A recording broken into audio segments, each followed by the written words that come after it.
lá. Bom, pessoal, é satisfação dar início a mais um seminário de pesquisa. Dessa vez a gente tem a oportunidade de ouvir a Natália Bueno. Ela está fazendo o seu doutorado em Ciência Política e Governo na Universidade de Yale e vem apresentar o trabalho sobre Race, Resource and Representation, Evidence from Brazilian Politicians. Ele é bem interessante, para quem leu deve ter gostado, até pelas diferentes alternativas, dos testes de pós-alternativas que a gente faz, uma coisa bem interessante. Mas não sei o que é a Natália, então vou passar a palavra para ela. Obrigada, Jorge, pelo convite. Obrigada. Eu vou fazer o doutorado em Yale, estou terminando o terceiro ano, começando o quarto. E essa não é minha tese de doutorado. Esse aqui é um projeto que eu faço com o professor Fazani, de Berkeley. E é um texto que não está finalizado, mas está quase. Mas ainda há tempo de comentários e mudanças da submissão, então qualquer coisa é bem-vinda. Faço comentários, perguntas. É um projeto que a gente pensa fazer algumas outras aplicações, vou falar ao longo um pouco mais sobre isso. Bom, e os slides e o texto estão em inglês, mas claro, vou apresentar em português. Aí tem algumas pessoas, uma ou duas que acompanham português também, então espero que os slides ajudem a acompanhar a apresentação. E eu tenho tendência a falar muito rápido. Se isso acontecer, alguém levanta a mão e me avisa, por favor. Estou tentando lidar com isso.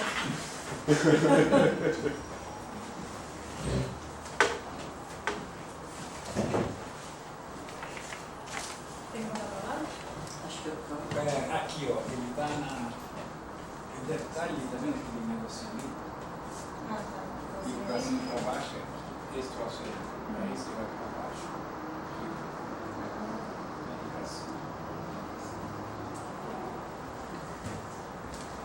Bom, aqui eu vou falar sobre duas perguntas. A primeira pergunta é: quando que eleições democráticas selecionam políticos ou candidatos que representam o seu eleitorado em atributos descritivos, em características como gênero, raça e outros atributos que a literatura normalmente se importa? E a segunda pergunta que eu vou falar um pouco é: como que nós podemos explicar a persistência de disparidades, ou seja, uma inconsistência entre a composição do eleitorado e a composição dos eleitores em eleições democráticas, mesmo na falta, vou argumentar aqui, de privações sociais profundas.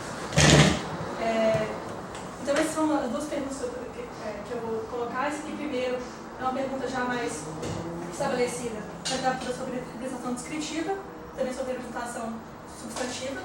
E aqui é uma pergunta que vem um pouco dos nossos achados, que ao fim eu vou anunciar aqui um pouco, nós não encontramos evidências muito fortes de preferências eleitorais racializadas, mas encontramos ainda, tentativamente, um descompasso entre população e população e candidatos. Como que nós encontramos, por que nós encontramos, então, aparentemente, essa inconsistência entre nossos fatores causais e nossos resultados descritivos?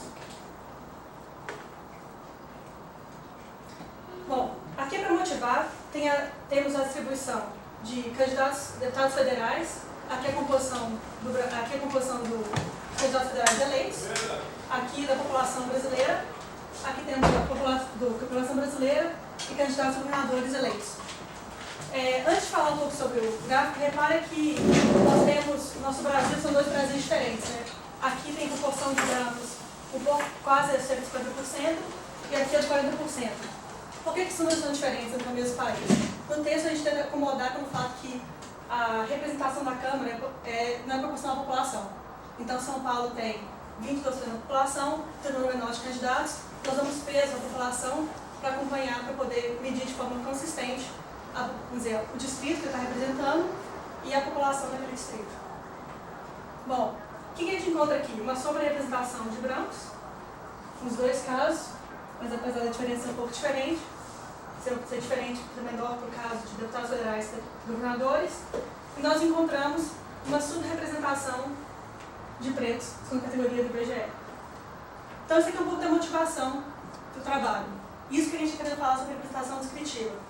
Se houvesse representação descritiva, vamos dizer, perfeita, que não necessariamente é uma boa coisa, mas algo para discutir para o final, essas barras seriam muito semelhantes. E por que Estado, por que isso é intrigante? Por que a gente tem que se preocupar com esse tipo de coisa? Primeiro, a força dos números. O Brasil, segundo a última PNAD, o último censo, é um país majoritariamente não branco, composto de pretos e pardos e outras categorias raciais. E mesmo assim, a gente não encontra essa maioria em candidatos, em representantes eleitos. Além disso, temos instituições que devem produzir essa inclusão, como temos listas, temos campanhas, de certa maneira, que sejam candidatos, e temos sistema proporcional para vários dos cargos. Então, são instituições que deveriam produzir esse tipo de inclusão desses grupos nos representantes. Você tem um histograma também para os candidatos? Temos. Vou falar um pouquinho mais sobre isso depois. Terceiro, uma noção muito debatida, controversa, de democracia racial. É um país que, segundo alguns autores, tem desigualdades, tem conflitos, mas tem, de certa maneira, também falta de clivagens raciais tão salientes como em outros lugares. Então, a gente espera aqui entender as fontes desse gap, desse descompasso racial entre a população e os oficiais eleitos, podem ajudar a entender, como eu disse antes, como é que essa consistência pode persistir na ausência dessas clivagens e como que podemos entender um pouco mais sobre representação descritiva e perspectiva comparada. Deixa eu perguntar uma coisa. Com relação à escolaridade dos políticos, a distribuição de escolaridade dos políticos também espelha a do Brasil ou não? Não. Então não é só racial, há outras coisas que poderiam estar correlacionadas com raça, né? Se a distribuição de escolaridade é correlacionada com raça, né? E a distribuição de escolaridade dos políticos é diferente do resto do Brasil, na verdade isso aí não necessariamente está dizendo que os políticos brasileiros são muito diferentes do resto do Brasil, né, no que diz respeito à raça, mas poderia ser porque são diferentes no que diz respeito à escolaridade.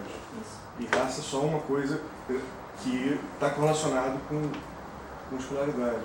Sim, não só raça, temos também gênero, porque a gente que não acompanha a população do eleitorado, tipo de ocupação também. Tem vários outros fatores que não acompanham a população. E algumas pessoas podem falar, bom, talvez seja bom que nós tenhamos políticos mais educados que a população. Pode ser um juízo feito ou não. E nesse caso a representação descritiva importa? Ou talvez uma coisa que a gente não deve importar tanto sobre isso? Aí entra para o debate mais normativo da questão sobre representação descritiva e representação substantiva, né? Que representação descritiva, costuma falar na literatura, que é quando há simplesmente um espelhamento da população em relação ao eleitorado. Mas, como você disse, a população é multidimensional, ela tem vários atributos que podem ser representados ou não. Isso, para essa literatura, é um valor em si. Porque, se você pensar como político como uma carreira, por exemplo, é importante pensar que é uma carreira que tem acesso desigual para diferentes grupos. Né? Principalmente um grupo, de certa maneira, marginalizado socioeconomicamente, como a população negra do Brasil. Já a debate sobre a representação substantiva isso importa, quais são os efeitos de ter esse espelhamento da população e dos oficiais no Congresso. Quais são os efeitos disso? Eu falo um pouquinho mais sobre isso no final, mas nosso paper não exatamente vai atrás desse ponto. O que a gente tenta fazer é separar classe e raça quando o eleitor vai avaliar o candidato. Eu vou falar daqui a pouquinho sobre isso também. Porque uma implicação de política não é que, por exemplo, você vê essa diferença, não é que você deveria ter, por exemplo, cotas para negros, mas sim que talvez você devesse promover a escolaridade dos negros. E se você fizesse isso, você veria eles mais bem representados na política. A gente olha um pouquinho para a escolaridade, mas nosso argumento seria que se quisesse aumentar a representatividade, eu vou adiantar aqui um pouco bastante a apresentação, mas se fosse para aumentar a representatividade de certos grupos como os negros, seria através de recursos para esses políticos. Não necessariamente uma cota para a entrada na competição eleitoral, que para a entrada a gente vê um gap muito menor do que quem é realmente eleito. Equalizar os recursos. Se fosse algum tipo de incentivo, se a gente quisesse tornar uma política, seria por recursos, não por entrada de número de candidatos. Deve valer também para gênero, né? Porque já tem cota. Não tem para... Tem cota para candidato. Para candidata, exatamente. Sim. No gênero a gente vai mostrar daqui a pouco uma figura que mostra que a desigualdade de gênero é outra coisa bem forte. Então, o que o nosso paper faz é mapear essa representação, que foi a primeira vez que até a gente entende foi feito de forma sistemática para vários cargos, eleitos e não eleitos. A gente não tinha essa informação até o momento. Esse ano, a partir de um pedido da Benedita da Silva e mais alguns outros membros do Congresso, o TSE começou a coletar esse dado. A gente vai olhar esse dado também a partir dessa eleição, mas para as eleições anteriores a gente não tinha medida qual era a composição racial, Congresso, Câmara, Assembleia Estadual, Governador, Senador. É simplesmente uma impressão que nós tínhamos que a gente foi atrás para poder mapear isso. Pedro, não entendi. Então tem uma coisa autodeclarada do candidato agora? Agora é autodeclarada. Do candidato. Do candidato. Pelo TSE. Eu não sei se é obrigatório ou não, então pode ter muito isso, mas não. E a gente testa, após mapear isso, a gente testa algumas expressões alternativas. Expressões comportamentais, usando um experimento de Sandler.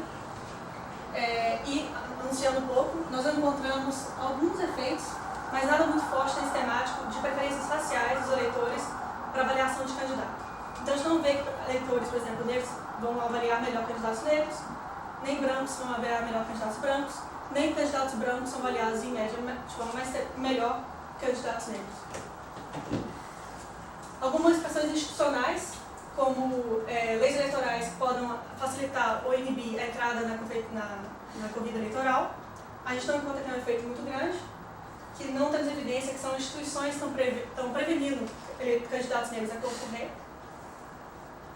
Então, a nossa alternativa, a terceira alternativa de hipótese, é que as disparidades estão nos recursos. Uma possível explicação, a gente não tem aí um desenho de pesquisa forte, acredito nos outros, poder levar para frente essa explicação, mas é algo que a gente está explorando de algumas maneiras um pouco mais tentativas. Mas de qualquer maneira, a gente acredita que esse cenário, tendo esses efeitos nulos, esses efeitos que a gente não encontrou, tanto comportamentais, institucionais, e algum tipo de associações interessantes de recursos, dão esse quadro que disparidades raciais podem persistir em regimes democráticos, mesmo na ausência de uma politização racial na política. Bom, aqui é uma amostra simples dos candidatos. A gente pegou todas as fotos de todos os candidatos, de 2008 e 2010. Falo do plano mostrado daqui a pouco, mas aqui é uma amostra simples de alguns candidatos. Quando você olha para isso, você pode tirar algumas conclusões. Uma é que talvez, quando eu olhei a primeira vez, foi que a principal discrepância não é com raça. Para mim foi, não sei se vocês têm a mesma impressão, gênero. Né? Para mim é a qualidade da foto. Quando eu apresentei isso na USP, a Mans falou que a maior discrepância é de beleza da população para os eleitos. Bom, e fica mais claro ainda que aqui inclui eleitos e não eleitos. Você pegar as candidaturas de 2010, fica um pouco mais claro a discrepância de cor e raça. Quais são os dados que a gente está trazendo? Como eu falei, uma codificação sistemática de fotos de políticos, eleitos e não eleitos, são 5.037 fotos. Eu vou falar como a gente fez isso daqui a pouco. A gente usou um survey pela internet, feito por Ibope, com a amostra feita por eles. Eu posso falar sobre a amostra depois, como é que a gente fez para lidar com composição geográfica. Das eleições de 2008 e 2010, e colocamos em média 3 codificadores por foto. Então, tinha várias medidas de raça, IBGE, outras medidas de binárias, medidas com morenas, categorias, e pegamos cada 15 fotos por respondente, e o respondente, cada foto em média codificada 3 vezes por diferentes pessoas. A gente fez um piloto disso também na UFMG, e encontramos resultados consistentes. E tem outras maneiras de validar também esse survey que eu posso falar daqui a pouco. Uma maneira de validar foi, a gente pegou o PESB 2002, para quem conhece a pesquisa sabe que teve 8 fotos, que eles deram uma amostra aleatória representativa do Brasil. A gente pegou as mesmas fotos e comparou a classificação da amostra aleatória representativa do Brasil com a nossa amostra de cota por internet. Então, com o mesmo objeto, se as duas populações, nossa amostra e a amostra deles batiam. E houve uma boa validação. O que é o PESB? Desculpa, não conheço. PESB é a Pesquisa Eleitoral Social do Brasil. Ele é feito a cada eleição, e agora está sendo feito uma. Cada eleição ou cada 4 anos, na época da eleição, mais ou menos. O PES é feito em combinação com o ESEB, de vez em quando também. E nesse caso, nesse PES 2002, teve uma sessão longa sobre raça, em que eles pegaram 8 fotos padronizadas e pediram para as pessoas classificarem e fizeram alguns experimentos com elas também. Então a sua pesquisa é uma pesquisa domiciliar? Como é que é isso? Essa aqui é domiciliar representativa para o Brasil e para regiões. O nosso survey aqui, a gente tem 2 surveys. Esse aqui é para amostragem por cotas para a internet. Então é uma amostra do MEC representativa do Brasil. A gente fez cotas por região, gênero, classe e educação. E nessas cotas bateu bem com a população, como esperado. E a terceira forma de validação foi pegar, a gente mandou e-mail para todos os 10.500 alguma coisa candidatos de 2010, perguntando a eles qual era a sua classificação. A gente teve uma taxa de resposta pequena e combinando nossa amostra com a amostra que eles tinham, a gente combinou qual seria a combinação, um acerto, concordância entre a autoclassificação deles e a nossa classificação. E de novo tem um acerto bom. Tudo bem que é uma amostra completamente enviesada, os políticos respondem a e-mails de survey de pesquisadores estrangeiros sobre raça. Então, mas de certa maneira, é uma outra forma de validação. Quando eles se cadastram para concorrer, ele coloca o e-mail, isso? Ele coloca o e-mail, sim, você coloca o e-mail, você pede para esse como dado privativo do candidato, e aí a gente fez uma limpeza para ver quais eram e-mails coletivos, só para os e-mails individuais que a pessoa respondia, e a gente deu a opção deles responderem o survey clicando ou mandando resposta por escrito, simplesmente respondendo. O e-mail varia durante a campanha, né? Imagina que você está se candidatando, você tem que ser acessível. Depois da campanha, já não sei se você consegue morrer, né? Porque o cara não vai ficar. Qual foi a taxa de não resposta? Não sei. A taxa, a gente teve 900 respostas de 10.000. Ela não foi tão ruim comparado com outras coisas. Mas a gente teve muita resposta de não eleito. E a gente tem uma amostra menor de não eleito, codificada no nosso survey. Então é difícil comparar. O que a gente pode fazer depois, talvez para essa eleição agora, é pegar a autoclassificação dos que concorreram em 2010, que concorrem em 2014 e ver se houve mudança ou não. Né?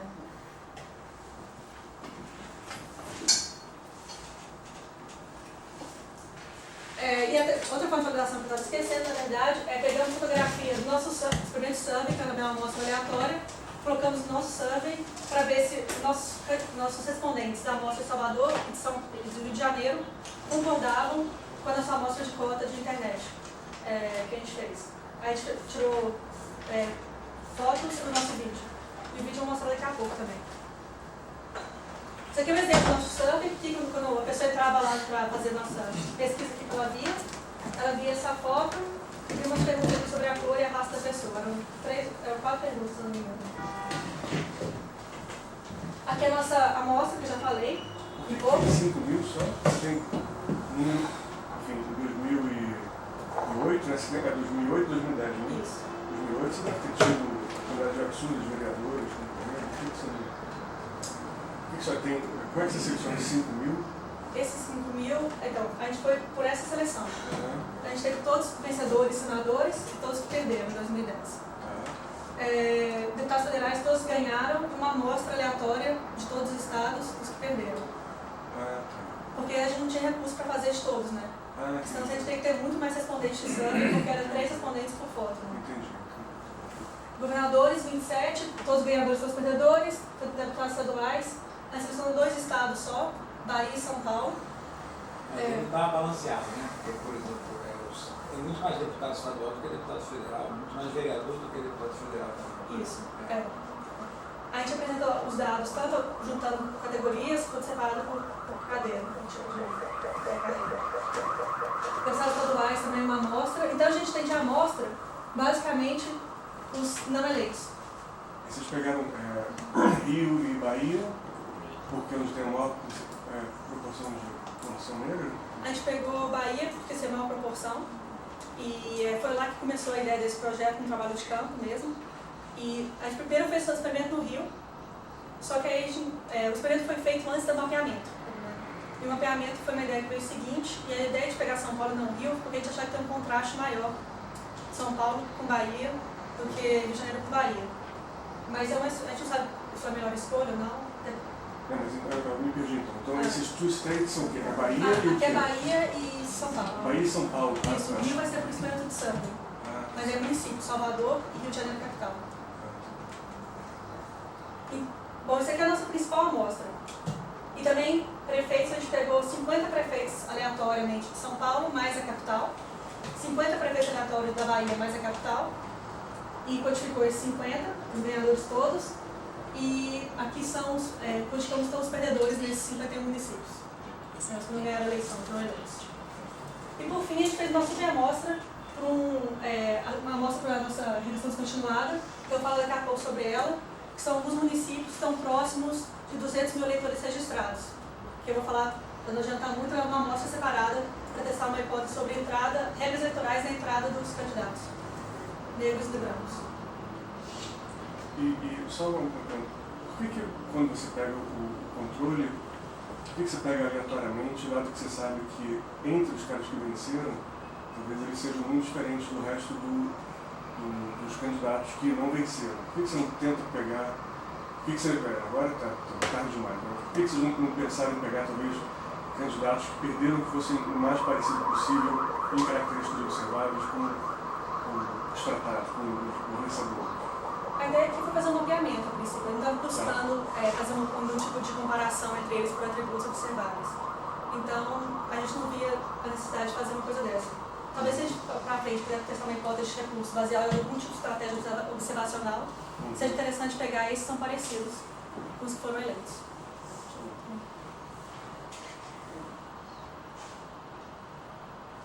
Bom, aqui a primeira parte da pesquisa foi tentar avaliar a preferência eleitoral.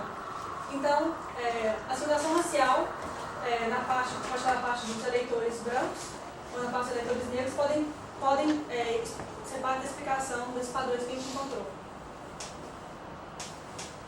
De qualquer maneira, para poder pensar se é uma questão de preferência, como é que nós vamos separar raça de classe? São duas clivagens, duas categorias que estão muito associadas. Muitas vezes na literatura se fala que classe afeta raça, a ideia do embranquecimento. Como é que nós podemos separar essas duas categorias na avaliação do eleitor?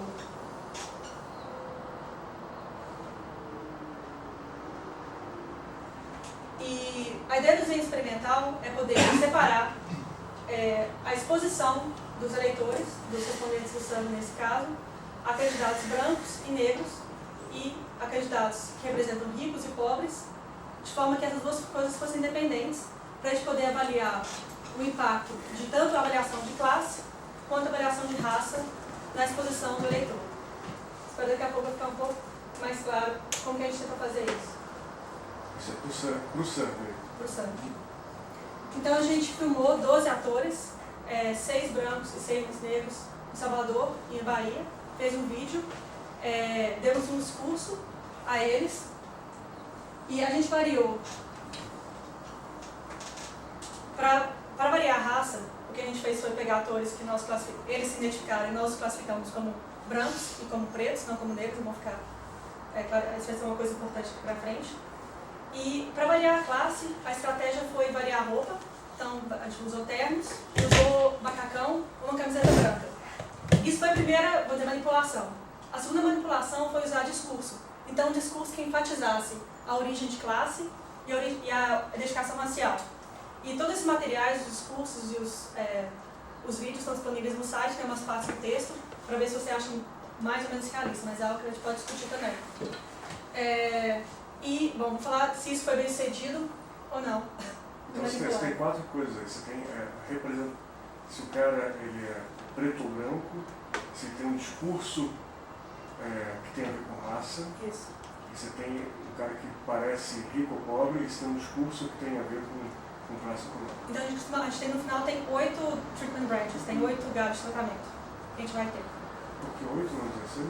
A gente vai ter, porque a gente tem raça com roupa, raça com discurso, e tem isso para negro com discurso, negro com roupa de rico, negro com roupa mais de pobre, e tem com discurso de cada um, aí deu 4, né? E a mesma coisa com branco. Então a gente tem 8. Mas na análise, na verdade, o discurso foi uma tentativa de tornar o tratamento um pouco mais forte, que não foi necessário, porque quem teve maior impacto foi a roupa. Na identificação. O discurso não tem um discurso racial, tem um discurso de classe. De classe e de raça junto, para ser consistente com o ator. E por que a gente fez com 12 atores e não um branco e um negro. Porque tem atributos do próprio ator que podem estar associados com fatores que a gente pode controlar, como quão simpático ele é, que tipo de imagem que ele passa para as pessoas. Então, uma maneira de lidar com isso foi aumentar o número de atores. Não soluciona o problema, mas pode amenizá-lo um pouco. E aqui esse survey foi um survey aleatório, domiciliar, inclusive o nível dentro do domicílio foi aleatório, e que as pessoas, assim que aceitavam responder o survey, recebiam um DVD, que elas escutavam o videozinho e respondiam o questionário depois.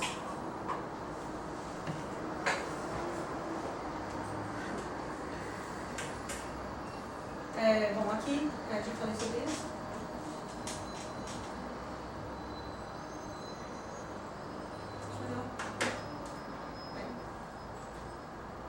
Bom, aqui eu vou mostrar para vocês um videozinho.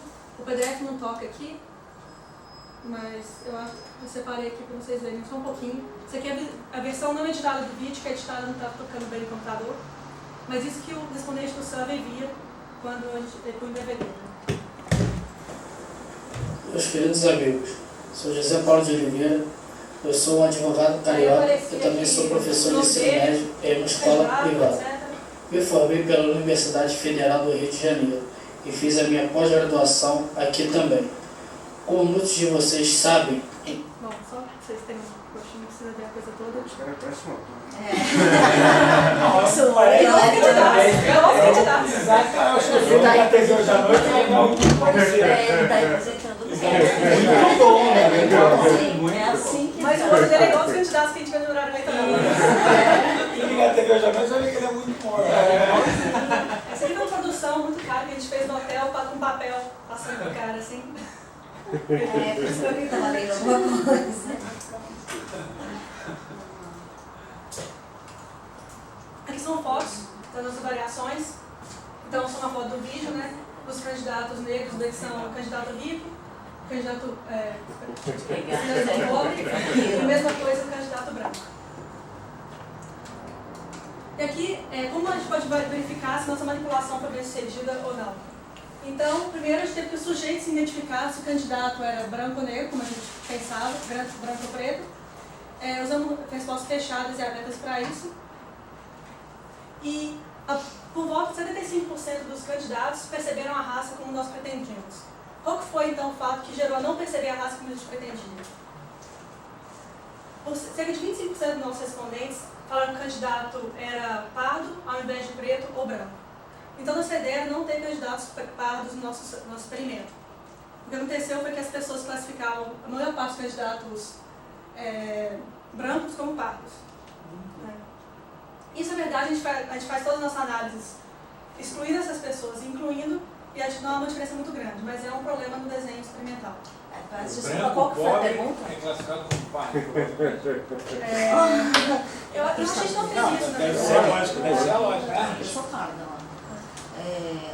Desculpa, mas qual que foi a pergunta daí? Vocês perguntaram realmente se o candidato era negro ou branco? Como que foi essa percepção? A gente fez a pergunta do IBGE. Então, de acordo com as categorias do IBGE, como você classificaria esse candidato? A gente deu as categorias do IBGE, depois fez uma pergunta aberta também. Qual seria a cor ou raça que você daria ao candidato? E não teve ninguém que não percebeu? Não, todo mundo deu uma classificação, mas igual, algumas pessoas que tinham um candidato branco deram classificação como pardo. Mas, na verdade, não é um problema só do nosso survey, é um problema da estrutura racial, da maneira que raça é no Brasil. Né? Sim. Isso foi só em Salvador? Salvador e Rio de Janeiro. Rio de Janeiro. E o mesmo candidato aparece nos dois, não, né? Não, atores são relacionados a Salvador, falam Salvador, por causa do sotaque, coisas assim, Rio de Janeiro, falam no Rio de Janeiro. Aqui, sobre essa... Não, desculpa, eu fiquei pensando aqui, você não acha que talvez em Salvador e Rio de Janeiro a pessoa tenha mais aceitação de candidatos pretos do que no resto do país, como no Sul, por exemplo? Você tem uma grande coluna de pessoas que tiveram origem nórdicas ou coisas assim, de arianos, digamos assim. Interessante é ver que a principal discrepância entre eleitos e população é no Norte e no Nordeste, não é no Sul. Pior ainda. Aí a questão que a gente fala que talvez uma questão por recursos, gozado, né? por desigualdade, recursos que é mais forte nas regiões do que preferência eleitoral. Ok. A distribuição até tem os negros lá, então a base... Mas aí você vê a diferença, né? Mas Então, a diferença é maior. Sim. Quando você fala norte e nordeste, tem? Assim, são todos os estados ou é a Bahia? Aqui o Bahia tem uma coisa diferente. A gente olha para todos os estados, mas a Bahia é um dos estados que mais aparece a diferença, se eu não me engano. Não lembro qual estado do Nordeste tem a maior diferença. Não lembro de verdade, mas eu acho que é a Bahia. E Nordeste e Norte é separado também. Os dois são os dois que mais têm a discrepância. A gente tem pouca evidência que classe social embranquece, que é a teoria do Azevedo, a hipótese do Azevedo.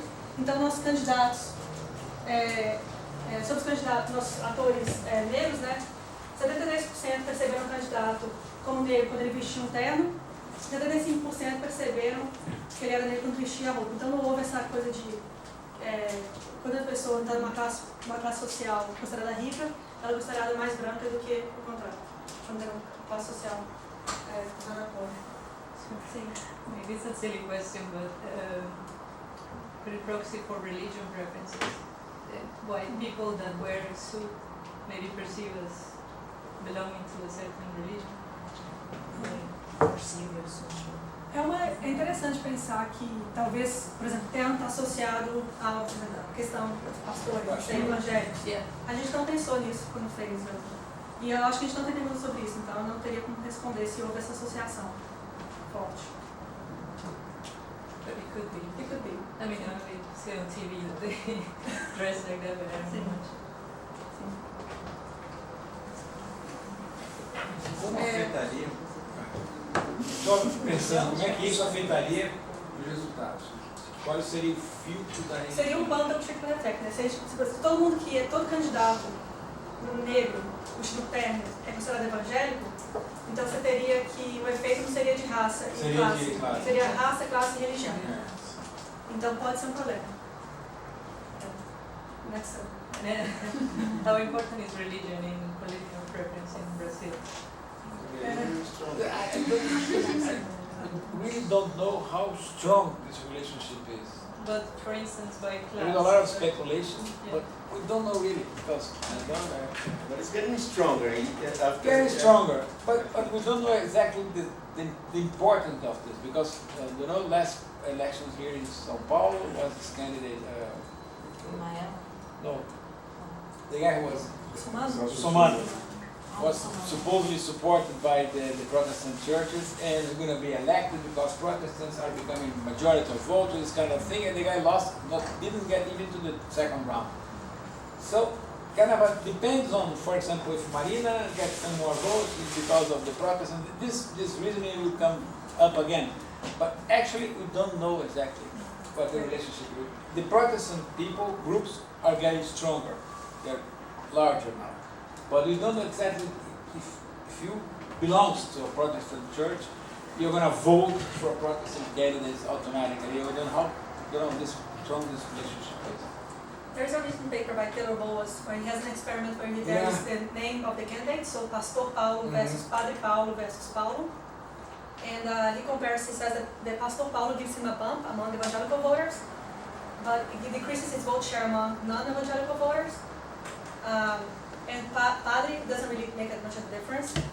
But like Amelina said, we don't really know exactly. Claudia is doing a part of this PhD research. It's about we're trying to geo-reference the churches because the idea of being Protestant and how can Protestant voters will coordinate to vote for Protestant candidates is not natural. So there should be some coordination point or something, and we believe that should be the church. So people living nearby churches, will be more prone to vote for Protestant candidates than people living no farther from the churches.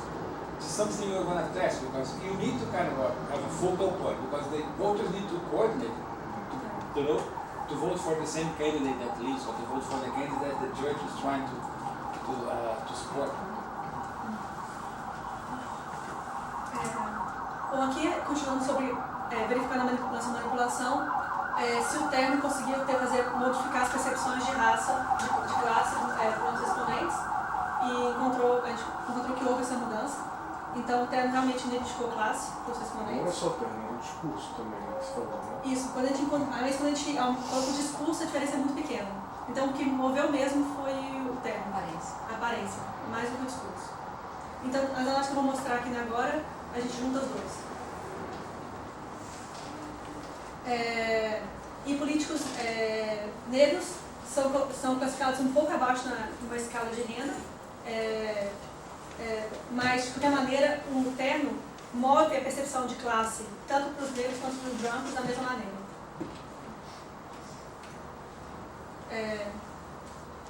Bom, aí os respondentes, aqui na análise, a gente vai conduzir tanto dano preto quanto pardo, e branco vai significar tanto pardo preto e tanto somente preto. Eu vou falar em qual momento que cada um vai funcionar.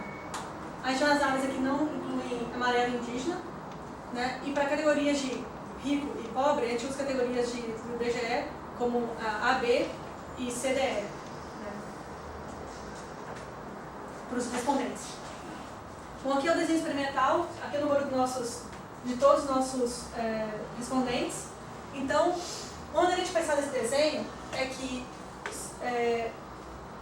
o sujeito respondente foi exposto a um político, nesse caso, da mesma raça e mesma classe. Nesse caso aqui, o nosso sujeito foi exposto a um político que tem diferente raça, mas mesma classe. E aqui tem raça diferente e classe diferente, e nesse caso seria tanto a classe quanto a raça não são compartilhadas. E aqui a gente inclui todos os sujeitos, e aqui a gente exclui aqueles que identificaram nossos candidatos como pardos, e não como pretos, como nós tínhamos pretendido no desenho experimental.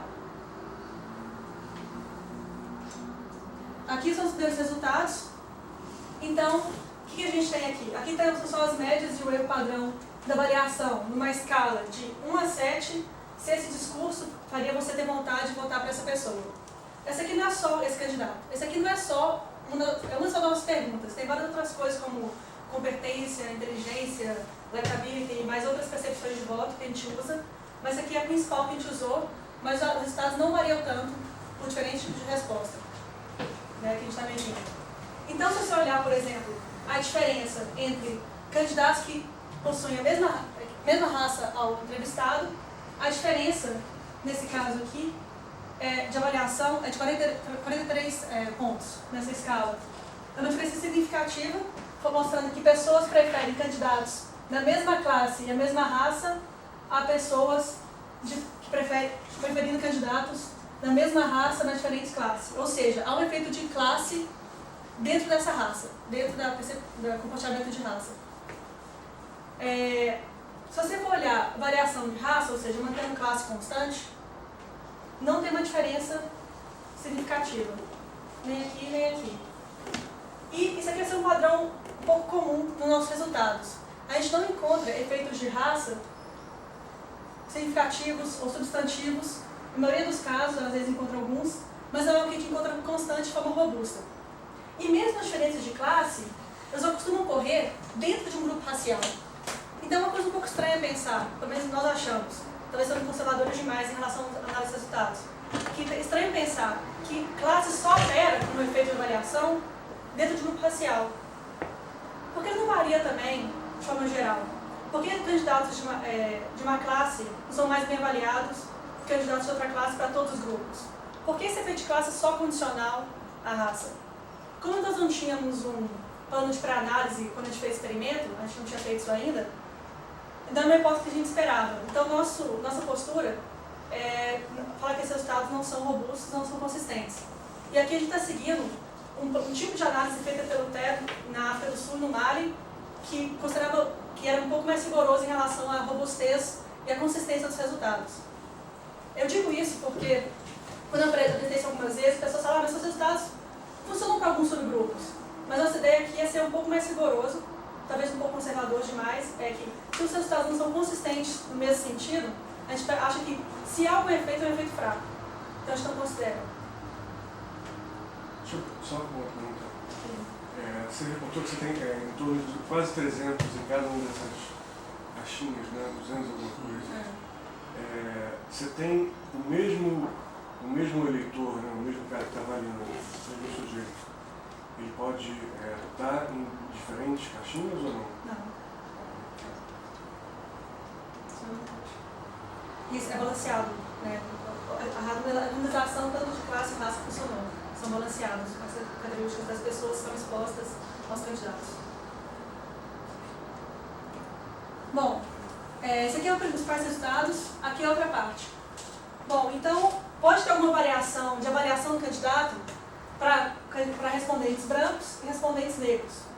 E aqui a gente encontra de novo que há uma certa variação de efeito de classe para pessoas que compartilham a mesma raça. Então, respondentes brancos avaliam melhor candidatos que são da mesma classe. A mesma coisa para respondentes negros, pretos, eles avaliam melhor candidatos que são da mesma classe. Mas não ocorre se nós variamos a raça. A gente não encontra esse efeito de classe se nós variamos a raça.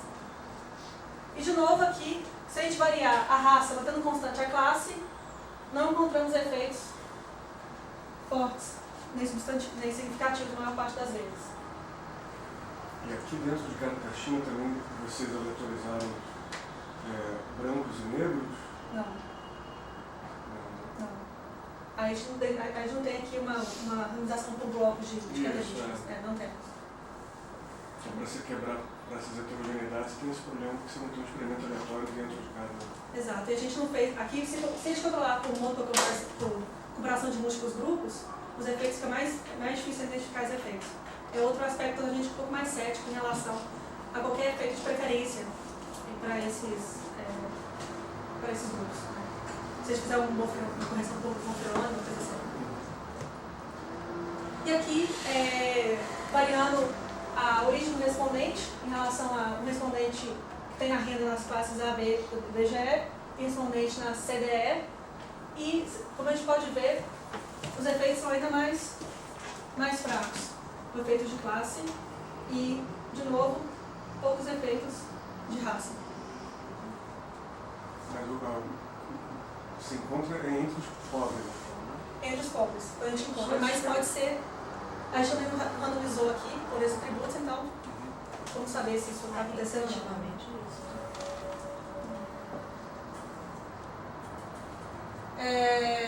Bom, aqui, repetindo, a gente perguntou várias outras coisas, além daquela pergunta sobre naquela escala se você teria vontade de votar no candidato, e não encontramos muita variação nos resultados, né? Mas nós achamos que os efeitos tanto de raça quanto de classe não são fortes no nosso centro. Então, de certa maneira, não finding, né? A gente não encontrou esse efeito nem de classe nem de raça, o que fez a gente mudar para outras hipóteses alternativas de explicação do gap. Bom, se os eleitores não estão discriminando por preferências raciais, então, quais são as outras barreiras? Pode a entrada na corrida eleitoral estar explicando essa discriminação? Então, uma possibilidade aqui, se os eleitores não discriminam, os partidos discriminam, por algum motivo estratégico. Podem candidatos não brancos simplesmente concorrer a cargo político em proporções diferentes de candidatos brancos? Ou essa diferença que a gente vê descritivamente tem a ver com quem ganha o cargo, quem ganha a eleição? Aqui então, a gente tem distribuição para alguns cargos, no texto tem para todos, de eleitos e não eleitos. Então você pode ver que a diferença, apesar de existente, de eleitos e não eleitos em relação à população ainda existe, ela é menor para os não eleitos. E para cargos proporcionais, ela praticamente desaparece. Isso também ocorre no deputado estadual, para vereador principalmente.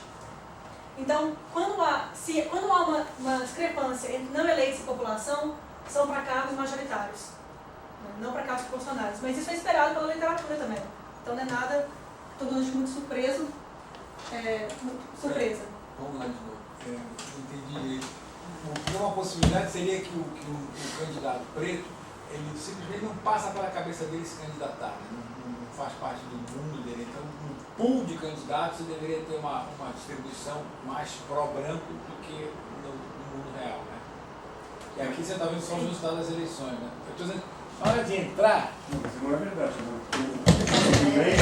O meio é o não eleito, é o grosso dos candidatos. Ah, tá. A gente está falando que nem entrou, que nem passou na prévia. Não, que eu estou falando o cara que nem entrou. Nem entrou, que nem nem entrou. pra... Então, vamos dizer, aqui, digamos, aqui tem a metade de pretos. Eu falo, quem quer ser candidato aqui? Uma metade branca quer e só um, dois pretos querem também. Por quê? Porque não passa na cabeça deles esse tipo de coisa. Que é o caso do gênero, principalmente. É uma coisa que não faz parte do mundo eu ser político, eu ser líder, eu ser não sei o quê. Quer dizer, um processo de autosseleção. Você está olhando a seleção feita por filtro da eleição, né? Eu estou pensando no filtro da seleção de candidatos. Não necessariamente via partido. Quer dizer, se aparecer, os caras, um preto aparecer, tem tanta chance de virar candidato quanto um branco. Mas só que ele não vai aparecer. É um processo, é prévio, entendeu? É isso que eu estou falando. É que talvez por um fator educacional ele seja menos politizado, né? Isso o pessoal que defende raça, cota, é um grande argumento, né? Se você tiver feito demonstração que você tem um político preto, você tem feito demonstração sobre vários would-be candidates pretos também. Porque, pô, se aquele cara pode, eu também posso. E aí eu me candidato na próxima chamada. Mas o que a gente encontrou foi para casos eleitorais, proporcionais, as cotas não teriam um grande efeito, porque já é equilibrado. Não, mas na eleição certamente. Não, o que eu estou falando antes, não, né? veja bem. Mas isso aqui é para concorrer. Tem uns não São eleitos, não né? Não é Ah. eleitos. Não, mas os não o eleitos... que não foi os não eleitos já candidatos. entraram na lista. Ah, você está pensando antes ainda, não Isso, candidato. na hora que vai fazer a lista de candidatos, digamos que você tem um pool de potenciais candidatos ali que expressa a sociedade, a distribuição de raça na sociedade. Mas na hora que eu fizer a lista de candidatos, esse pool já não, a lista de candidatos já não expressa mais. Mas para Se proporcionar o considerar que a gente expresso. tem a maioria negra, Então, mesmo se houver ou isso, não branca. só você pensar que também, vamos supor que existe esse cenário, como é que a gente consegue ser consistente com isso? Que as pessoas que entram para o partido e pensam em se candidatar, vamos supor que tem negra minoria, eles mesmo assim entram na lista mais frequentemente que os brancos. Parece que é uma coisa meio estranha de pensar. Tem razão, eu teria como... Se eu colocar Aquela lá, Tirando o né? governador, o senador e deputado federal, preto mesmo, não pardo, tem mais candidato do que, assim, não eleitos tá maior que a proporção do Brasil, né? Tem mais não eleitos, mas concorreram. Sim. Mais do que proporcionalmente o que representa no Brasil. Mas aí também um pouco de cuidado que aí foi erro nosso, a gente não colocou intervalo de confiança aqui para os não eleitos, que a gente tem uma amostra. Né? Nós temos uma população, então talvez seja a mesma coisa. Para não eleitos, não, mentira, senadores têm uma população. Mas para deputados aqui, os nossos não eleitos é uma amostra. Aquela é o que você mostrou. Mas para senadores, realmente a diferença. Sim. Quer dizer, o que eu estou falando é só, se você separa o brown e black, né? Os blacks não são mais representativos na sociedade. Esse pool aí de blacks, ele é a percentual que tem na sociedade, mas tem mais negros, mais pretos na sociedade do que estão aí. Aqui 10%, né? É isso. Você autodeclara preto? Sim. No Brasil.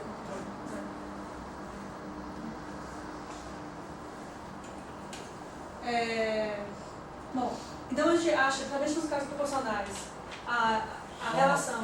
Então, claro. Porque eu acho que isso pode estar mudando. A proporção. Pode ser que a gente esteja começando, os preços começando a se candidatar, mas é uma coisa legal. Falando lá você só fala coisa ruim. Vou falar uma coisa boa, pode ser que se eu pegar ao longo do tempo, eu não tenho esses dados, mas se eu de repente olhar mais para a diferença, talvez isso aí esteja mudando, né? Uma coisa legal. A partir de agora, espera-se que os dados a gente possa fazer uma conversa, fazer uma.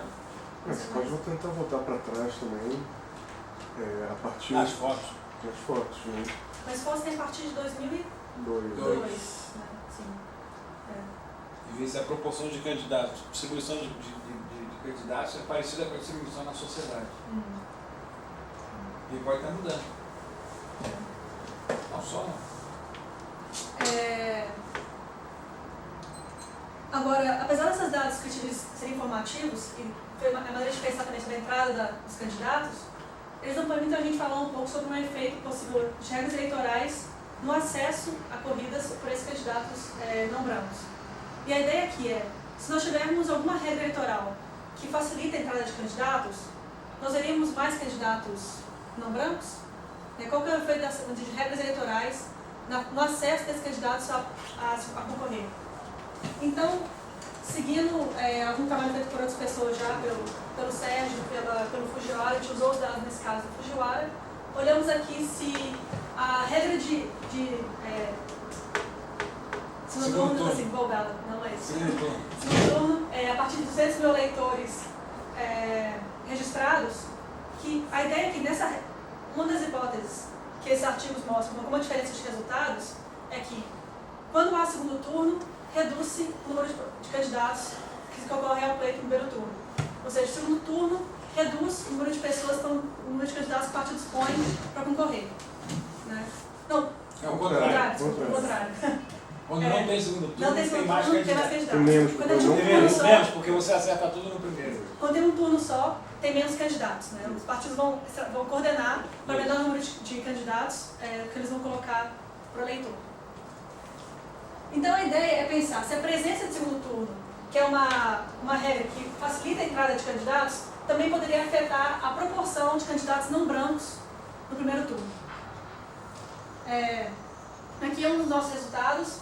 O que a gente olha aqui é simplesmente olhar a diferença de média de proporção de candidatos não brancos concorrendo no primeiro turno em municípios com acima de 10 mil eleitores a mais registrados, acima do corte de 200 mil, menos aqueles é como se fosse uma diferença de média de 190 mil a 200 mil, de 200 mil a 200.010.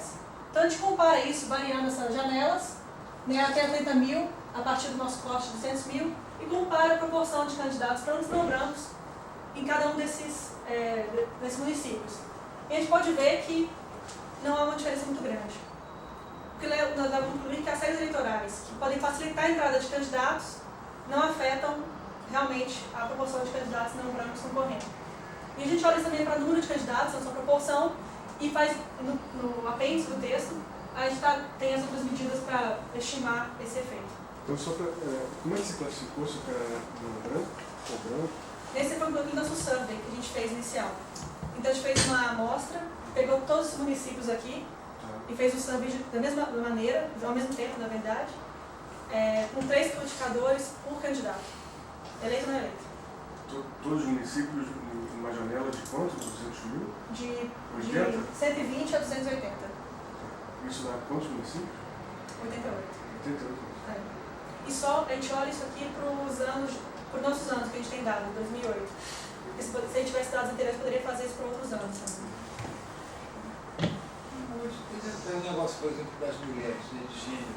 Hoje não funciona. Você conversa com o pessoal da política, é assim, tem que botar uma mulher lá para botar 2 homens. O raciocínio não é pegar a entrada de candidatas competitivas. Né? Normalmente a mulher entra lá para abrir vaga para 2, porque tem que preencher lá 30%. Então, claro que tem candidatos competitivos, mas não é a regra em geral. Cota para a mulher, por exemplo, não aumentou tanto. Mas a cota é por cargo? A cota é por cargo, a tentativa da lista é para proporcional. Proporcional? Majoritária não. E tem a história dos candidatos por anúncio no jornal, né? Procura esse candidato mulher e tal. Preencher a lista. Alguns partidos menores fazem. A gente viu que eleitores estão discriminando. Aparentemente, as eleitorais não estão afetando. E talvez partidos, pelo controle que ele pode ter acesso a recursos para candidatos e outras maneiras de mostrar apoio ao candidato, podem gerar, talvez, essa discrepância entre quem é eleito e quem não é eleito, em termos de posição racial. Então, apesar de se dizer que o nosso tema de lista aberta enfraquece o controle dos partidos em relação a quem está sendo nomeado, a gente pensou em olhar uma coisa que é um pouco intuitiva, aliás, algo que a gente está se mantendo no paper, então, quero ver de vocês, que é olhar o código dos candidatos. Então, a gente sabe que a gente vê bons candidatos que puxam o voto, tem números fáceis de memorar, né? Então, tem o Brizola Neto lá, que tem 2, 3, 4, 5, tem a Rosinha Garotinho, que tinha 15, 1, 2, 3, tem o Tiririca, que era 2, 2, 2, 2, 2, 4, 2. Então, a gente pensou, quem sabe esses números podem ser alguma indicação de lista partidária. Melhores números representam quem o partido está apoiando mais. Claro que isso não é perfeito, porque quem foi reeleito, quem já é incumbente, pode manter o número da eleição passada. E a gente fez um pouco de trabalho de campo em convenções partidárias para prefeito em 2012, que em teoria, como é que o TSE fala que as pessoas recebem o número, né? Na convenção do partido vai ter uma seleção, você faz uma mistura, tira bolinhas e aleatoriamente a pessoa recebe o número. Claramente não é isso. Isso é o que o TSE diz, que é a regra deve ser. TSE aleatório. Não, o TSE, na verdade, talvez é uma indicação que ele não manda. Ele não manda no partido. Uma indicação. Porque ele não manda no partido. Ele tem a regra de formação do partido lá, o TSE, ele comanda o processo eleitoral. Exatamente. Os malucos, se ela for chefe de um partido, se é o candidato vai ser você, e apresentar a lista lá, o TSE não vai questionar essa lista. Não, a gente fez uma entrevista com o TSE, aliás, eles falaram, a gente recebe a lista e nós trabalhamos E pronto. Se depois, ninguém vai depois vai entrar no partido dela, porque ela é uma tremenda uma autoritária, mas, entendeu? Mas o TSE não cabe o TSE questionar o processo. E a gente foi nessas convenções partidárias e também conversou com alguns candidatos, como é que você ganha seu número, né? E todos, aí conversando com a liderança, conversando com as pessoas. E a ideia de pensar números também, eu vou falar como a gente mediu isso, mas é muito difícil medir o que é um bom número, né? Quais são bons números que a gente lembra na hora de votar? Então, como é que a gente pensou? Repetição, número de algoritmos repetidos, sequência, e juntando esses dois. Né? A gente vai ter as 3 medidas. Claro que elas não pegam tudo, tem qualidade de números que a gente não reconhece. Por exemplo, um candidato que a gente entrevistou que era 45007. 007, bonde, e era no 7 de outubro que foi a eleição. Outro candidato que tinha um número estranho, está aqui no texto, não lembro muito bem, mas por que ele manteve o número? Porque era o número de telefone do bairro que dava mais voto para ele.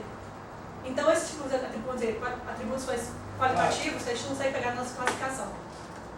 Mas a gente usou essas 3 medidas, sequência, repetição e juntando os dois, e não encontrou a gente encontrou uma diferença sistemática de quem ganha e quem perde, mas não encontrou uma diferença sistemática entre brancos e negros, para todos os casos.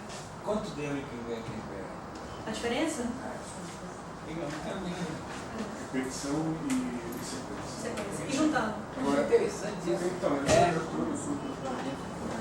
mas acho que deve ter uma literatura de psicologia experimental sobre regras de memorização mnemônica. Exatamente. Talvez uma coisa que eu estava interessado em fazer era você consegue pegar um pouco, medir um pouco essa qualidade dos códigos, tentando, por exemplo, pega os votos dados para cada candidato, para os números, e tentar extrair aí via efeito fixo, tentar extrair um ranking desses números, controlando para diferentes características dos candidatos, até porque tem variação, né? O mesmo número de vereador, né? Você tem 5.500 municípios, é o mesmo número que é usado também para deputado estadual, né? 5 algarismos. Então você tem uma série de eleições, variação geográfica e temporal, que dá para explorar qual que é a força de um número.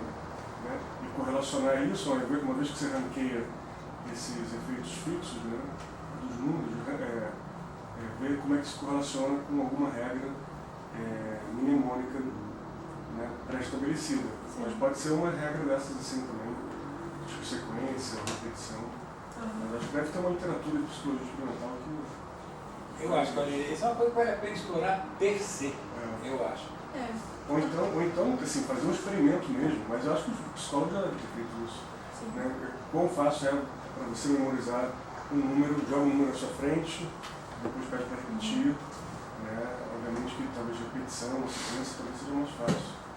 E outra coisa que eu tinha conversado com ela, quem precisa de um número bom?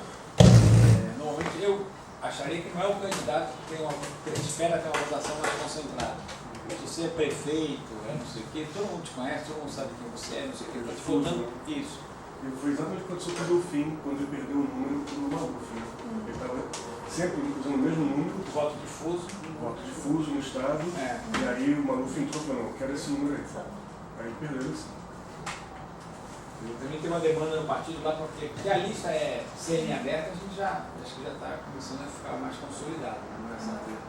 Mas eu acho que a coisa do número também, quem demanda um bom número. A não ser o cara que quer se desconcentrar de algum jeito. Né? Ele pode ter concentrado, e aí até ser um experimento, caramba, muda o número, o que acontece se ele se desconcentra? O cara ganha um número bom, né?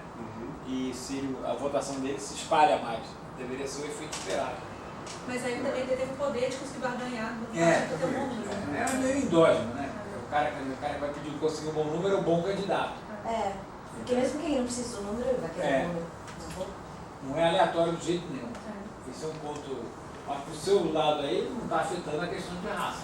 Então uma das coisas, a gente não sei se já, aí não é bem uma apresentação, mas como é que a gente faz que virar um working paper publicado, é uma coisa que a gente não sabe se está acrescentando tanto para o nosso trabalho, em termos de, como você falou, talvez uma coisa para investir por si próprio, mas para esse texto você vai fazer um esforço de acrescentar uma trabalho experimental para explicar isso. Você está buscando explicações por que tem poucos candidatos negros, é isso? Eu me perdi assim. Você fez aquele experimento e você viu que os eleitores eles não discriminam por raça. É isso? Sim. Mas ainda assim, nos seus dados, você vê que tem, entre os eleitos, basicamente branco. É isso? Então, você está querendo entender... Eu me perdi no experimento do que você está fazendo agora. Qual que é a lógica? A lógica é a gente observa efetivamente a discrepância entre população e candidatos eleitos, principalmente. E o que explica? Uma hipótese foi preferência eleitoral, aparentemente não. A segunda Mas por preferência é o teu experimento. Sim, experimento. Você interpreta aquilo como preferência. A ideia é preferência, uma ideia de um pouco de taste-based combination, você pensar nessa literatura. Não, mas por que não poderia ser baseado em discriminação estatística? O cara de repente conhece pouco sobre outra raça ou sobre outra classe e aí discrimina. É que a ideia é que a pessoa representa um semelhante, então não é válida, né? Porque senão a gente teria muito mais pessoas de classe baixa e negros. É isso que você diz? É um pouco difícil separar essa coisa ideia de que fala de estatística discrimination alguém para representar vai ser igual a mim, só que na verdade não é bem assim, né? Os eleitores aparentemente não estão votando, são não outras coisas a ideia deles gerando. não é essa representação, né? Porque quando você faz isso, por exemplo, talvez a comparação, quando você faz isso nos Estados Unidos, na África do Sul e no outro caso que o Teto fez no Mali, as diferenças são claras. As pessoas usam raça e aí a gente usa classe e outra coisa no Mali. Usam essas cues, esses atributos claramente para o voto. Nesse caso não por voto diretamente, mas para avaliação do candidato. A gente não encontra isso aqui. Então a gente excluiu a hipótese desses atributos candidatos na avaliação do eleitor, pela preferência dele. Pode ser statistical based ou taste based. A gente não achou o efeito de entrada dos candidatos, né? Pela regra, a gente usou a regressão descontinuada para testar um efeito de uma instituição que abre os candidatos. Então aqui a gente passou, não é preferência, não é regra eleitoral, é apoio do partido. Aí vai o partido aparentemente nesse sentido não. Agora a gente vai falar de outra forma de apoio de partido e da sociedade de certa maneira, que são recursos, né? Tem outras maneiras que partidos e pessoas, a sociedade, podem afetar a chance de um candidato vencer uma eleição e que estão associados à raça, né? Então, acesso a recursos como contribuições de campanha e bens pessoais são associados à raça. A gente mostra isso e nós sabemos intuitivamente. E esse é um caso que a correlação, a associação entre essas duas coisas, raça e recursos, é muito grande. Assim como para quem ganha e quem perde a eleição. Aqui é a diferença de médias e de ranks entre candidatos brancos e não brancos. Então, aqui isso é positivo, quer dizer que os brancos têm mais. Então, a diferença de recursos é impressionante entre brancos e não brancos, que é bens pessoais, bens pessoais. Então, aqui, entre eleitos e não eleitos, tem 690 mil, se eu não me engano, de bens pessoais, a média. E para brancos e não brancos, é quase a mesma coisa, 690 mil reais. É muito dinheiro, por bens pessoais, né? E aqui é a diferença de ranks. Aqui é uma diferença simples, sem controlar por nada, só a diferença de média de bens pessoais declarados de candidatos brancos, os candidatos negros e eleitos e não eleitos. E no texto a gente discute um pouco mais. Missindeira é um problema para essa análise porque muitos não declaram bens. Então aqui são os que declararam ainda.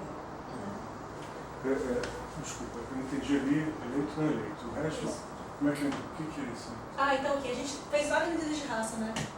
E a questão que a gente tem, e como tem às vezes acordo entre um classificador e o outro, a gente pegou a moda de classificação, que acerta 80% dos casos, uma moda única, e a gente pegou a segunda classificação do BGE, afrodescendente, branco e negro, tanto para mostrar que os resultados são consistentes a diferentes maneiras de medir raça. O que é o do direito? Aqui é uma diferença de ranks, porque é uma distribuição super skilled, então a gente pegou os ranks, a gente fez aquele único sum of ranks.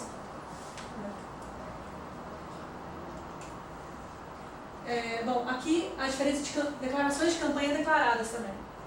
Então, aqui a gente vê um pouco mais, os cenários de confiança são largos, mas a gente pode ver também que candidatos não eleitos têm muito mais declaração de campanha declarada, uma coisa que se espera também, e encontrando a diferença entre brancos e negros também forte, né, consistente para diferentes medidas.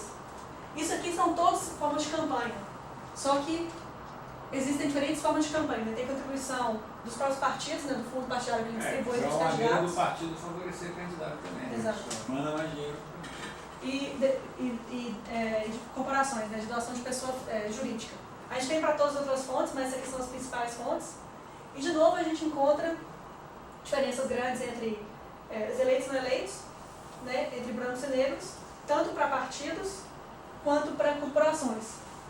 Mas isso aqui lembra que não é uma associação, a gente está mapeando isso, né? E nesse caso aqui, a gente não tem muito como falar que tem um efeito da raça sobre as doações de campanha ou sobre as doações, distribuição dos partidos ou dos bens pessoais, né? A gente mostra essa associação entre essas duas coisas. Que o cara que doa sabe que o negro tem a probabilidade menor de vencer, então ele tem menos incentivo a dar para o perdedor. Esse é uma coisa de retorno esperado, sim. Mas a gente não sabe exatamente, né? É uma hipótese que tem que ser retorno esperado. E o que é impressionante é que as margens são muito grandes, né? A diferença entre brancos e negros. Candidatos brancos atraem substantivamente mais calções de campanha que os não brancos. O que as figuras querem falar pra gente é basicamente que vencedores são mais ricos, recebem mais recursos, e candidatos brancos são mais ricos, recebem mais recursos. Essa é basicamente uma associação que a gente está encontrando. Agora, o que isso quer dizer? Ok, a gente rejeitou algumas hipóteses e colocou uma hipótese, uma sugestão de hipótese possível de explicação. Então, só para resumir de novo, foi uma apresentação longa, a gente tem poucas evidências de preferências ou de algum tipo de avaliação por identidade entre o eleitor e o candidato, com base em raça e classe. Poucas evidências disso. A gente tem pouca evidência que entrada de candidatos na eleição afeta a composição. É mais quem ganha, quem perde, não quem entra. E a gente encontrou, por um lado, pouca evidência pelos números de candidatos, de apoio das elites partidárias, mas encontrou um tipo de apoio por doações, por distribuição dos fundos partidários. Então, as hipóteses sobre recursos, aparentemente, são as que mais podem explicar o descritivo que a gente mapeou primeiro, né, que é a discrepância entre eleitos e população em termos raciais. Mas aqui, qualquer inferência mesmo causal, que a gente possa realmente falar, olha, o efeito está sendo gerado por isso. Por exemplo, se a gente pudesse, no mundo que você pudesse brincar de Deus, fazer experimentos, se eu pudesse aleatorizar recursos de campanha, eu veria reduzir a discrepância entre brancos e negros? Seria um experimento possível, né, de pensamento, para poder testar a hipótese se a recurso de campanha ou bens pessoais estão levando a isso. Ou, sei lá, a hipótese que ele levantou é interessante, né? O cara vai doar para quem ele acha que vai ganhar. Dinheiro para perdedor é dinheiro perdido. Né? Então, o que ele quer em troca?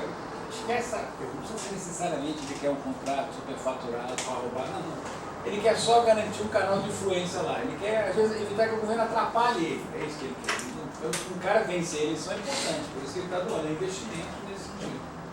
Vê um cara branco e um cara preto, quem tem mais chance de ganhar? Pelo que a gente está vendo aí produzido, sabe que a probabilidade maior é do cara branco. Independentemente de partido, de não sei o que, ele vai doar para o branco. Sim.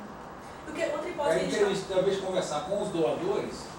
A gente está pensando, a ideia, uma coisa que a gente está olhando agora é olhar por planos políticos. Então, a gente pegou uma base de dados de pessoas que têm familiares na política já. Então, aí tem desde irmão, pai, até primo. Como é que fica as redes? É da ONU Transparência. A gente pegou deles... Acabou de sair. E aí a gente estava vendo se candidatos brancos, Só que negros, não, agora, assim, de 2010, que funciona pra gente. Aí para ver se e realmente a gente encontra que candidatos brancos tem muito mais redes entre pessoas que tiveram, familiares que tiveram na política do que os candidatos negros.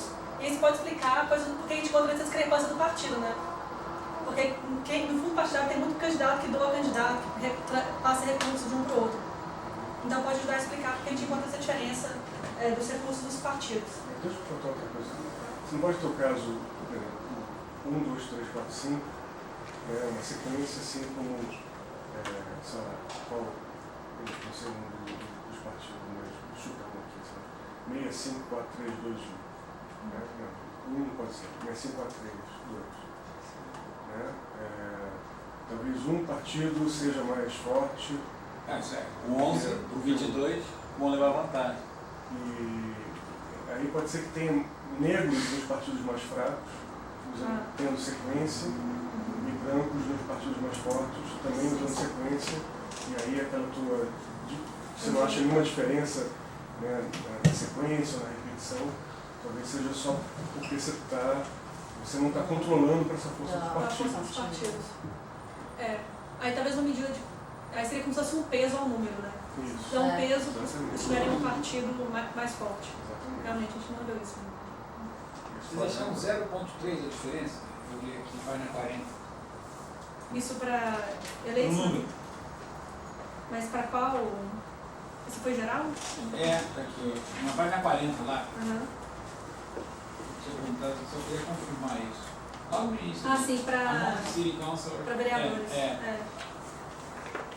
Sim. 0,3%. Que vai de... A nossa escala vai de 1 a 1, eu acho. Então a diferença é grande. É grande. E a mesma coisa ali para o negócio dos recursos também, né? Controlar o prefeito fixo do partido. Sim. Né? Só dentro do partido como é que essa discrepância. Pode ser que os brancos estejam no partidos ricos. Isso. Os partidos mais fortes, né? A gente encontra aqui, a gente olhou também a distribuição dos candidatos por partido e tem uma discrepância muito grande. Partidos que têm mais candidatos brancos e candidatos negros. Os partidos de esquerda tendem a ter muito mais candidatos negros que partidos de direita. Mas o que ele está falando é o seguinte, assim como, por exemplo, a universidade. Rico vai para a universidade pública, que é a boa. Pobre pode ir para a universidade, mas só que vai para a universidade privada, que é ruim pra caramba.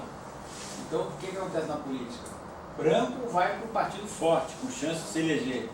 Preto vai para onde conseguir entrar. E tem redes no partido também, né? Porque o familiar lá já chamou para no recrutamento. Não, pelo que eu entendi, não é necessariamente o contrário, é complementar, né? Quer dizer, ser um efeito adicional. Sim. Agora, só em relação a esse 0,3 aqui, gente, isso aqui é um negócio interessante, porque onde eu menos esperaria fazer efeito é vereador, pelo meu raciocínio. Quase todo mundo na cidade, se o número faz esse efeito grande numa cidade, imagina uma cidade como São Paulo. Depende da cidade. Não, eu sei, ela fez pelo que eu entendi aqui. Isso é para eleito. Para eleitos não eleitos, 0,3. Eleito não eleitos, mas envolve quais, quer dizer, todas as cidades do Rio e o da Bahia. Isso é São Paulo e Bahia. São Paulo e Bahia. A cidade.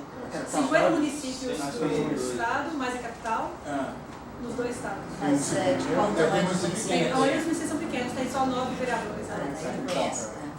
Se você só tem 9 vagas, você não pegou um número bom, cara?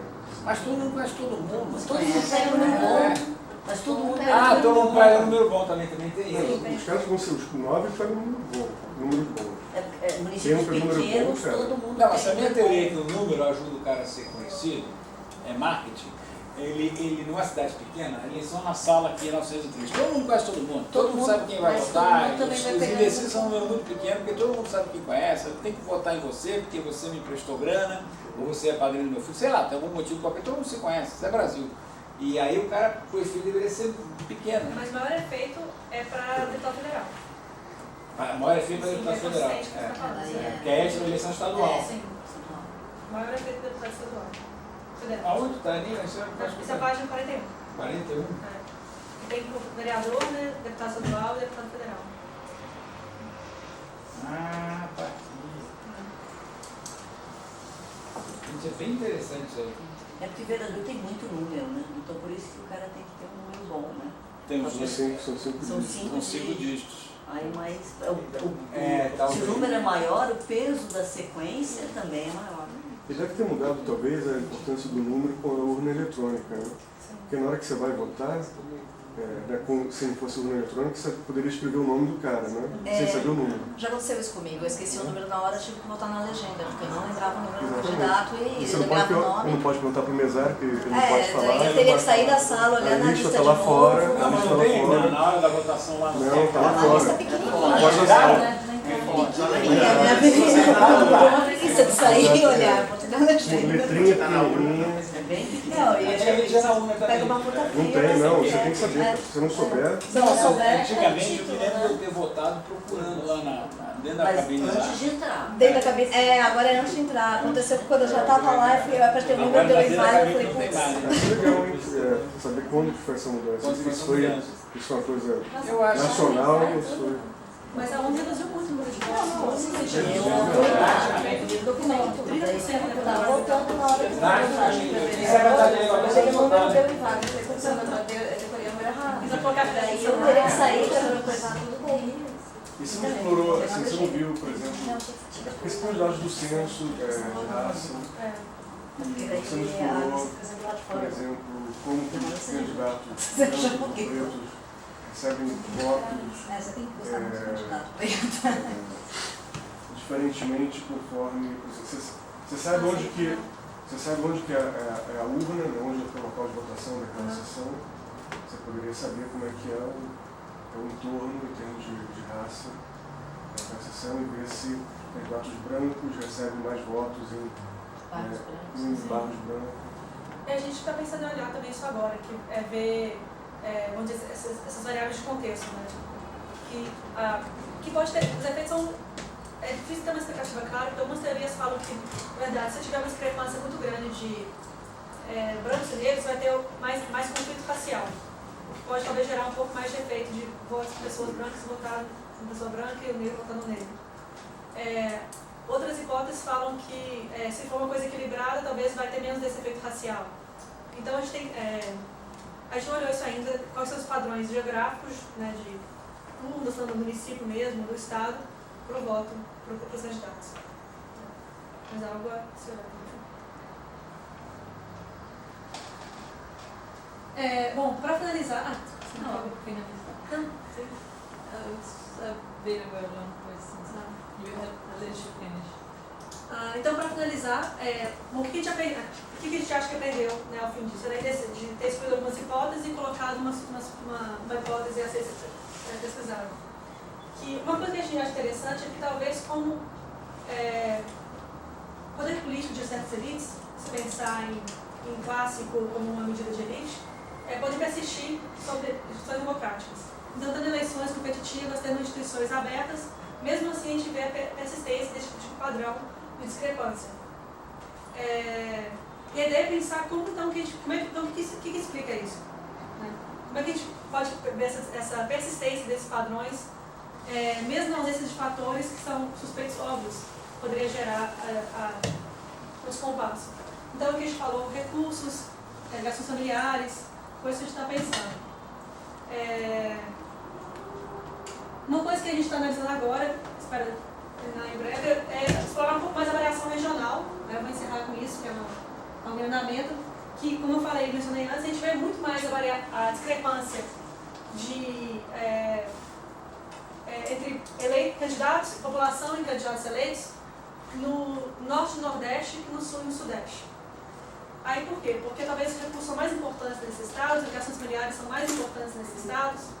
Então a gente está tentando entender um pouco mais o que a gente encontrou, olhando a variação regional. Mas também a gente tem pouco dados de variação regional para deputado estadual, vereador e prefeito, tem só para deputado federal, senador e governador. Mas é algo que a gente, talvez um dos passos que a gente está fazendo a seguir.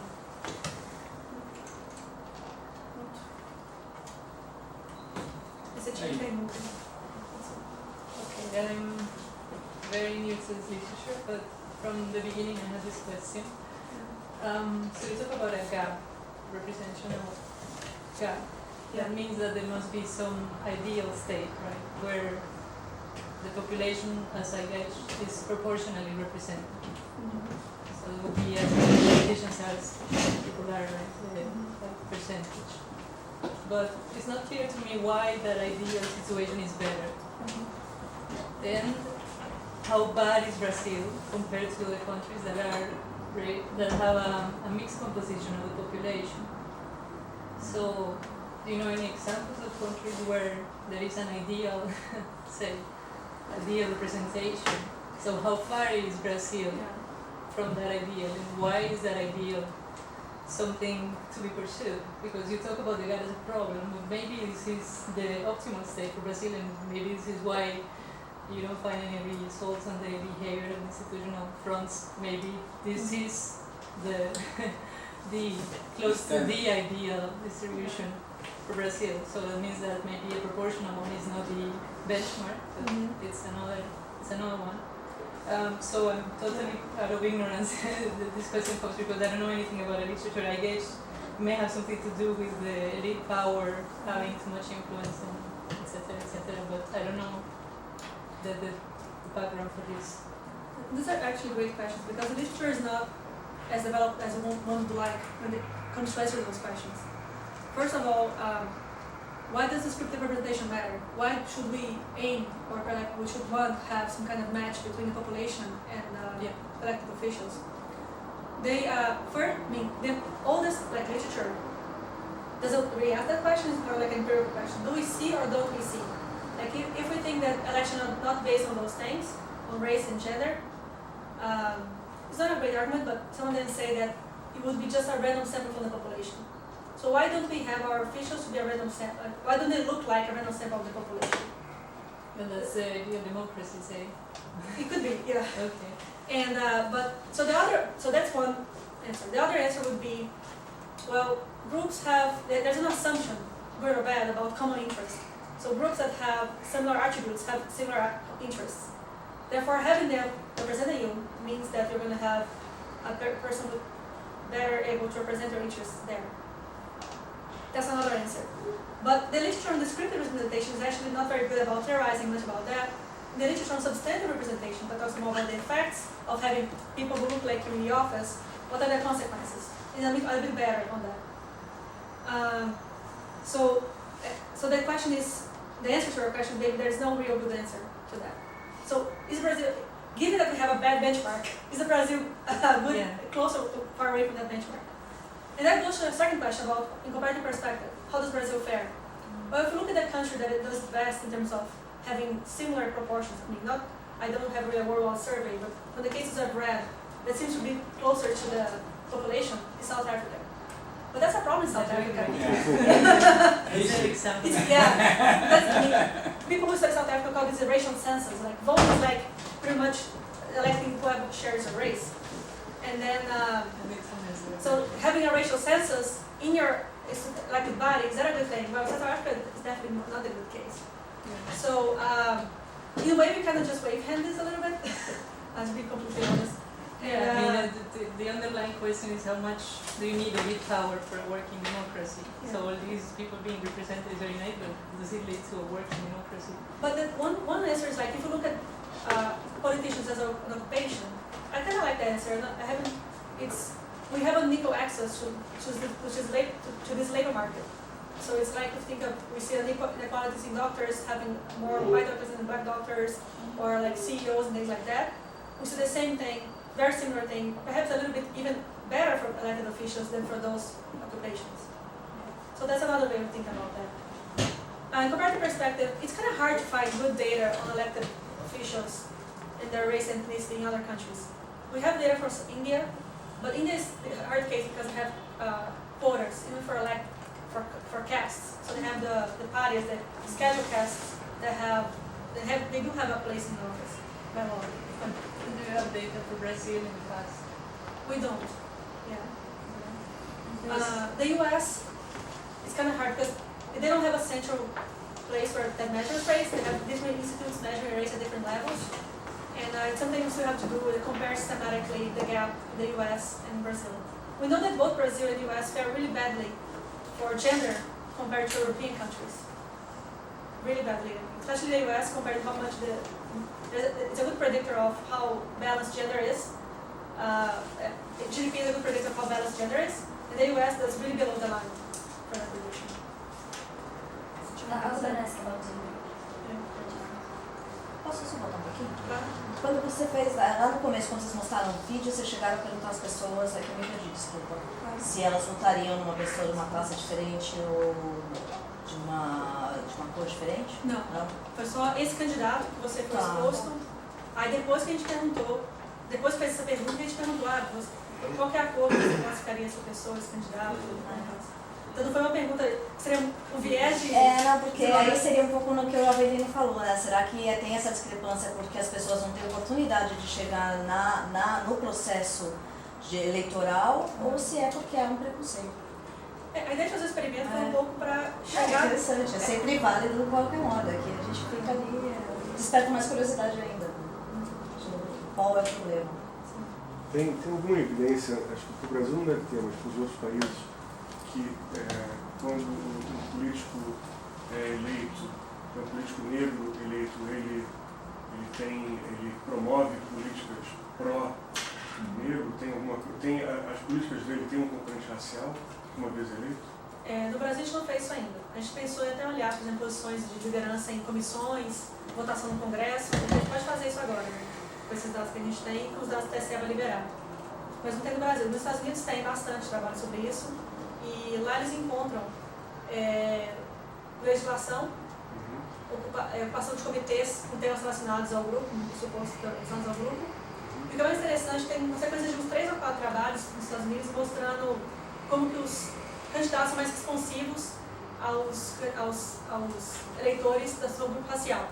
Então, vou mencionar 2 trabalhos. Um foi que mandaram e-mails, né, sinalizando a raça, experimento já meio clássico de mandar sinalizando a raça. Nome que é mais associado a negro do que a branco. Negro e a branco, para ver se os candidatos negros respondiam mais para os eleitores negros que os candidatos brancos.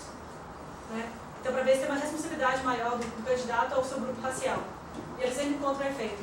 O outro que eu achei interessante foi que pegou sendo distrito A, né, Estados Unidos tem distrito A, distrito B, você pegou um candidato negro, uma pessoa negra, um eleitor que não pode votar para você, você tem interesse zero em ajudar essa pessoa, se ele responde mais para esse eleitor do outro distrito. Eles encontram um efeito bem grande também. Porque para os eleitores que não importam brancos, eles quase não respondem. Acho que o efeito é sempre, acho que é mais entre negro e negro do que branco e branco, se eu não me engano, posso estar errado. Mas aí você pode pensar no efeito de carreira política. Talvez o cara, assim, talvez a competição política para o negro seja tão mais difícil para o cara ser eleito, que uma vez que ele é eleito, talvez ele seja mais habilidoso politicamente do que o branco. Sim. Né? Então ele tem perspectivas de avanço na carreira que são maiores do que o branco. Então esse cara não está muito preocupado apenas só com o seu distrito, mas talvez com o seu estado, porque talvez no futuro ele queira concorrer. Sim, uma seleção de carreira. Sim. Exatamente. Pode ser. Talvez uma maneira de talvez tentar separar isso é que como a maior parte dos candidatos nos Estados Unidos, brancos ou negros, sempre ficam na mesma carreira de deputado, ficam anos e anos, talvez selecionar aqueles que estão num padrão de deputado há mais de 10 ou 15 anos, que são vários. Pode ser uma maneira de pensar no experimento que separa as duas coisas. Só uma última coisa. Eu notei que você não tem referência à biografia do Chappell Lawson sobre aquelas coisas de good looking. Na verdade, raça para mim é uma espécie de good looking. Né? Você tá assumindo que raça não é bad looking comparado com os pretos são bad looking comparado com Valeria a pena dar uma olhada nessa literatura. Eles exploram um pouquinho essa coisa da aparência e a chance do candidato vencer. Não sei se ajuda ou não, mas acho que valeria a pena se relacionar com essa literatura, pelo menos, para saber de que maneira pode ser alguma coisa.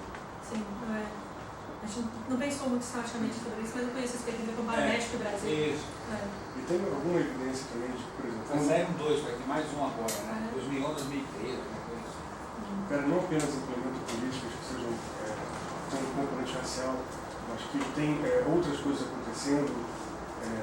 Por exemplo, se um político negro é eleito, diminui o gap salarial entre brancos e pretos no distrito, no estado. Existe alguma coisa que transborde a ação política dele. Por exemplo, os empregadores discriminam menos negros porque viram que tem uma liderança negra e o cara passa, por alguma razão, ou por preferência, ou por discriminação estatística, ele passa a discriminar menos. Exatamente. Tem mais acesso exatamente, a posições de liderança dentro das firmas. Se muda um pouco também as aspirações, né? Aspirações e capacidade. Aspirações dos jovens, né? Isso também é interessante ver. Se entre jovens muda. A Benedita ser eleita no Rio, isso muda a aspiração de jovens negros. Eu não sei se é trabalho olhando isso é feito eu sei que tem alguns surveys que fazem isso, mas eu nunca vi a proposta sobre o que mostra efeitos.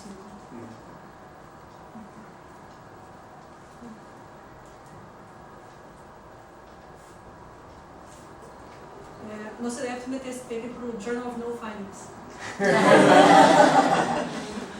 A nossa melhor aposta. Eu achei bem interessante. Bom, alguém tem mais alguma pergunta? Então, queria agradecer muito a Natália aí pela apresentação dela. Volte sempre aí.